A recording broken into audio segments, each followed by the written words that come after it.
Hi everybody, welcome to another episode of Exploring Photography right here on Adorama TV. I'm Mark Wallace and you're watching part 2 of my series on video editing basics. In this episode, we're going to focus on working with the timeline, introducing how the timeline works.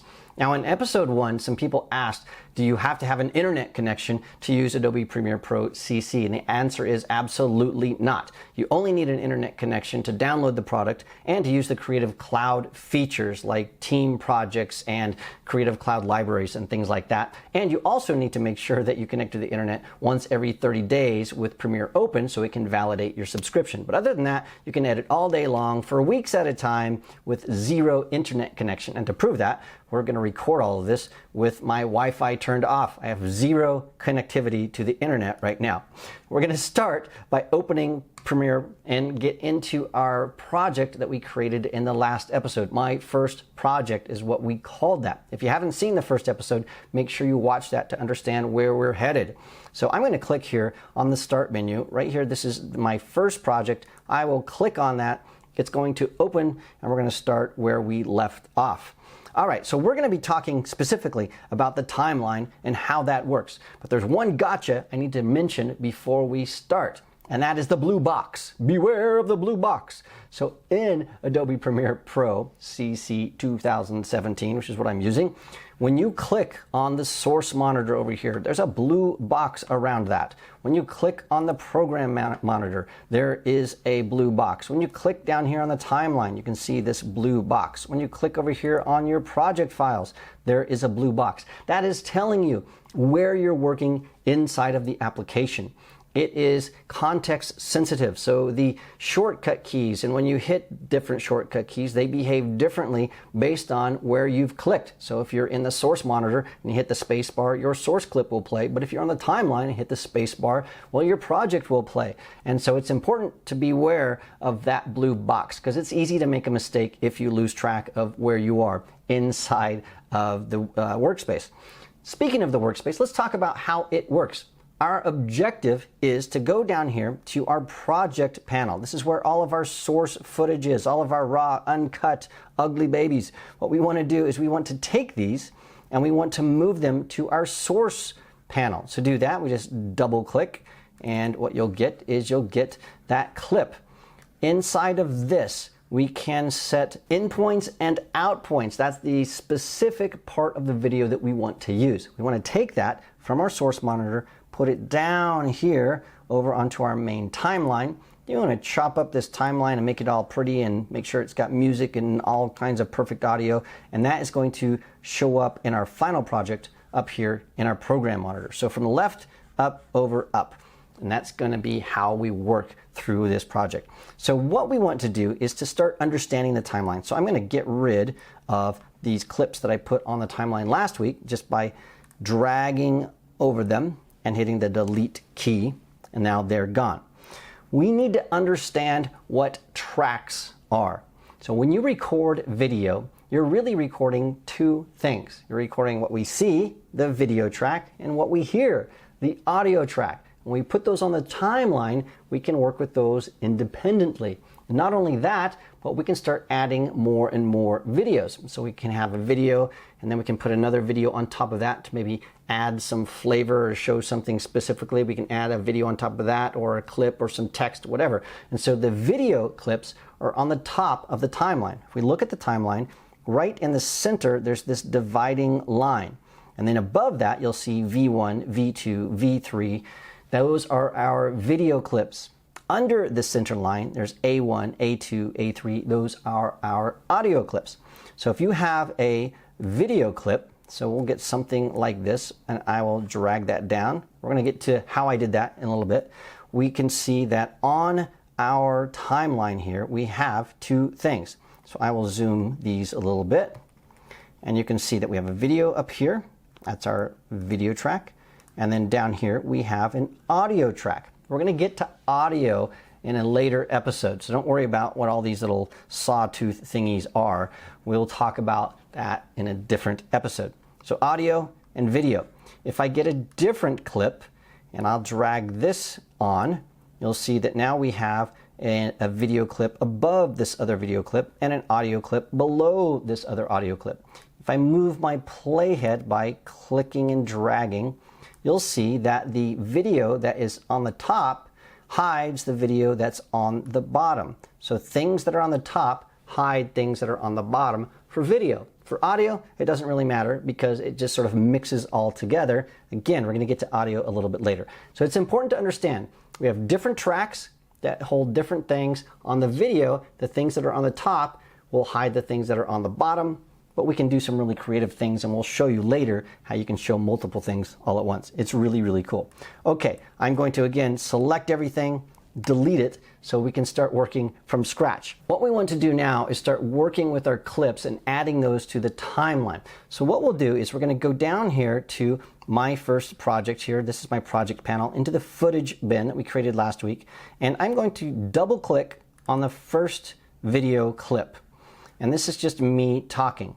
And what I need to do here is I need to set the start and the end of what I want to use. I don't want to use this entire section of video. I just want to use a small portion of that. I want to use a clip of that. And so I need to set something called the end point to tell Premiere where to start, and the out point to tell Premiere where to end. In other words, start here, end here, just take this portion of this whole video. So to do that, in the source monitor, we'll play this by hitting the space bar. Remember, my blue box is around the source monitor. I'll hit play. Well, it looks... Okay, we're going to start with me saying, well, it looks. So I'll go back by clicking and dragging this back a little bit. Well, it looks... Okay, that's where we want to start. So I need to set an endpoint. The way I can set an endpoint is down here. There's this little squiggly here that, if I click on it, will mark the endpoint. There's a much easier way. That's just to hit I on the keyboard. That's what we're going to do from now on. I. That sets the endpoint, the start. Then I can play. Well, it looks very beautiful behind me, but on the other side of the road where I'm going, there is a massive storm that I'm about to ride into. Okay, I'm hitting the space bar, by the way, to stop and start and stop the video. So I've said there's a massive storm I'm about to ride into. I need to mark the out point. So I can click on this little icon right here to mark the out, or do what we always do, which is hit O for out. So now I have an in and an out point. If I want to review that, I can click this right here, go to the in, and then I can hit play by hitting the space bar. Well, it looks very beautiful behind me, but on the other side of the road. That looks pretty good. The other thing you can do to move around to go to your in point and your out point, because you're going to start doing that a lot, and you'll see me do that a lot. Instead of hitting these, clicking on these icons here to go to the in point or the out point, you can use your up, down, left, and right arrow. So in the source monitor, if I hit the left arrow, it takes me one frame at a time left. If I hit the right arrow, one frame at a time on the right, so I can really figure out exactly where I want to set something. If I want to jump to the end point, I can hit the up arrow. That takes me left, backwards in time. If I hit the up arrow again, it takes me all the way to the start. If I hit the down arrow, it takes me to my next point, which is the end point on my timeline. If I hit the down arrow again, it takes me to my out point. If I hit the down arrow again, it takes me to the end. So up, up, up, down, down, down. So you can really quickly zip around, and so you can be playing this. Well, it looks very beautiful. Not sure that's right. Hit the up arrow. Well, it looks very beautiful. Okay, that's good. You can see how you'll start using these quite a bit. All right, well, now that we have this clip, what we want to do is put it on the timeline. Now we can just drag that right down on the timeline, and it's there. We only have that section. There's a better way to do this, and I'm going to be showing you that. So I'm going to move my playhead on the timeline right into the center of this clip. Now I'm going to get a different clip. So the second clip here is a clip of my motorcycle. I've already made an in and out point for this, so it's just my motorcycle.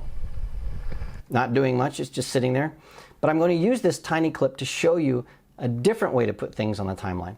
So if I click on this in the source monitor and then drag it over to the program monitor over here, you can see that there's insert before, insert, and insert after.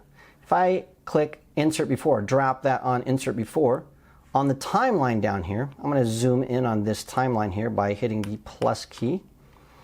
You'll see that that clip is before me talking. Well, it looks very... Okay, I'll click Control Z to undo what we just did. go back up here to the source monitor, click and drag this over to insert after.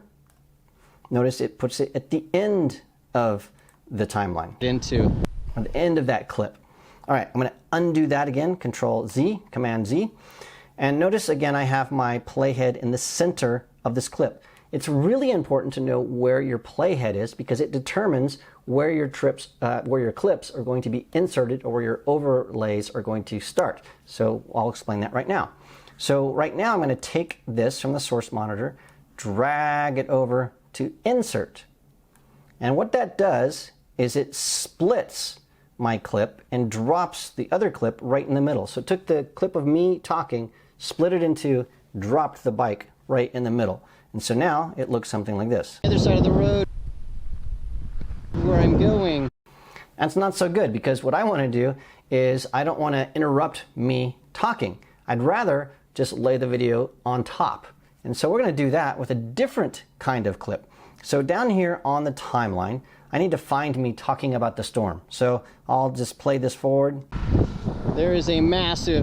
There it is. It's where I have my thumb. There is a massive storm. All right, I want to show that massive storm. So down here in my project panel, I know that there is a clip of the storm. Here it is. So I'll just play this. So there's lots of rain, lots of noise. I'll hit an in point. I'll hit an out point. And now what I'm going to do is I'm going to click and drag this to overlay. And what it's going to do, and notice it puts it on top of me talking. So when we play that, you're going to hear me talking, but see the storm, but you're also going to hear the storm. That's not so good, but watch what happens. There is a massive storm that I'm about to ride into. All right, that's not really the best thing because it's a little bit hard to understand. So I'm going to hit Control or Command Z to undo that. Notice my playhead is right here where I say there's a massive storm. On the left-hand side, remember we have audio and we have video and we can work with those independent of each other. So I'm going to click over here. There are these two little icons. One says drag video only. One says drag audio only. I'm going to drag the video only. So I'm going to drag that over here to overlay. And now when I play this clip, there is a massive storm that I'm about to ride into. All right, so now we see something and we hear something else. The other thing is this clip should be longer. Storm that I'm about to ride. I can click on the timeline here, drag that out, and now it is longer. There is a massive storm that I'm about to ride into. Okay, that is the basics for editing video. Just dragging and dropping things on the timeline and adding those together. There's one other thing I want to show you before we end this episode, and that is using transitions. And so to do that, I'm just going to very quickly add another section of video. Most right now, these roads are really... Let's get me saying these roads. These roads are really perilous. Okay, these roads are really perilous. Okay, so I'm going to take that and I am going to add it to the end of this clip. So drag over, insert after. Okay, so here I am.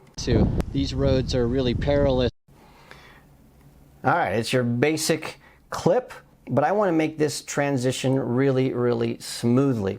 So what I can do is on the project panel over here, notice that there are other words here. These are different tabs. And so I want to click over here until I get to my effects tab.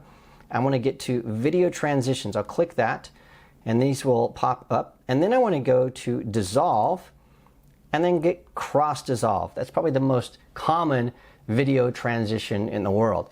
So I will click and then drag that right onto the timeline right here, right into the playhead between these two clips. And watch what happens now. This will fade from one to the other. These roads are... If I want to make that longer, I can click directly on the transition. I will zoom in so you can see that.